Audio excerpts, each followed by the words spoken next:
Di sini saya membuat video untuk menyelesaikan UAS Manajemen Operasional, di mana di sini tentang peran kepemimpinan transformasional dalam operasi, khususnya dalam menerapkan Lean Management.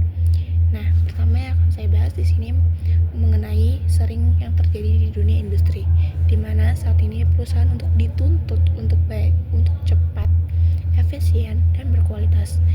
Banyak perusahaan mencoba menerapkan sistem Lean ini, yaitu sistem yang fokus menghilangkan pemborosan dan meningkatkan efisien.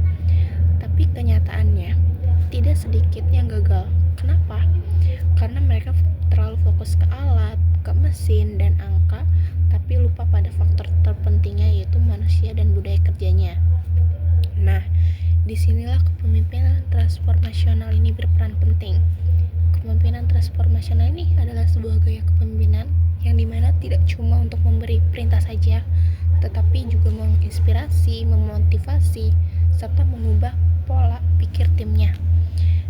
Pemimpin seperti ini tidak hanya duduk di kantor saja, tetapi juga turun ke lapangan untuk mendengarkan masalah karyawan dan untuk mencari solusi bersama. Dalam dunia operasi saat ini, pemimpin transformasional membantu menciptakan budaya Lean yang bukan hanya soal cepat kerja saja, tapi juga kerja yang cerdas dan berkualitas. Nah, contoh pertama nih, di perusahaan itu ada yang namanya kualitas bukan cuman tanggung jawab saja di bagian QC, tetapi tanggung jawab untuk semuanya. Pemimpin transformasional ini juga mendorong karyawan untuk berani melapor sesuatu hal tanpa takut dimarahi gitu, karena dari kesalahan itulah perusahaan bisa belajar dan memperbaiki proses atau masalah-masalah yang ada di lapangan untuk kedepannya, seperti itu. Contoh kedua dalam mengenai pengelolaan persediaan atau inventor, di mana persediaan yang terlalu banyak itu sebenarnya gak bagus gitu, pemborosan, karena memakan ruang dan modal yang cukup banyak. Selanjutnya, pemimpin yang baik akan mengedukasi timnya tentang sistem just in time, yaitu barang datang sesuai kebutuhannya. Jadi gak berlebihan dan tidak juga kurang dalam hal menyimpan barang atau seperti itu. Dengan begitu, operasional jadi lebih rapi, efisien, dan terkendali. Selanjutnya ada bagian paling penting di sini, yaitu pemberdayaan sumber daya manusianya itu sendiri. Dalam kepemimpinan transformasional, karyawan tidak dianggap sebagai alat saja, melainkan juga sebagai pemecah masalah yang ada di perusahaan tersebut. Nah, melalui budaya Kaizen, karyawan didorong untuk memberikan ide-ide kecil setiap harinya, atau per bulan, atau per minggu juga bisa. Misalkan cara menata-tata alat-alat kerja agar lebih mudah dijangkau dan mudah mempercepat proses kerja saat itu.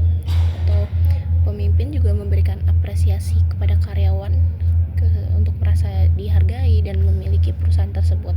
Selain itu, pemimpin transformasional juga membangun fondasi Lean. Seperti apa sih? Nah, pertama, stabilitas kerja agar proses tidak berubah-ubah dan mudah dikendalikan. Yang kedua, ada standarisasi kerja supaya semua orang itu bekerja dengan cara terbaik yang sama.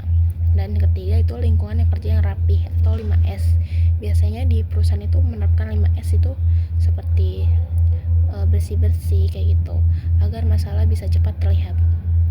Dan yang paling penting itu keamanan psikologis, dimana kalau suatu suasana kerja yang membuat karyawan berani bicara, bertanya, dan memberikan ide tanpa takut disalahkan.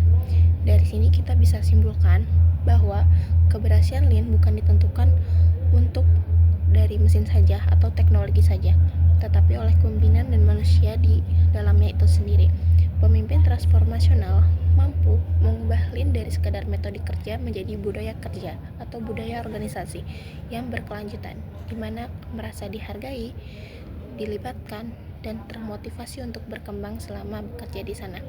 Sebagai penutupnya, kepemimpinan transformasional bukan hanya tentang pemimpin orang saja, tetapi tentang mengubah cara berpikir, membangun kepercayaan, dan menciptakan lingkungan kerja sehat, produktif, dan berorientasi pada perbaikan terus-menerus. Sekian video yang saya buat. Bila ada salah-salah kata, mohon dimaafkan. Wassalamualaikum warahmatullahi wabarakatuh.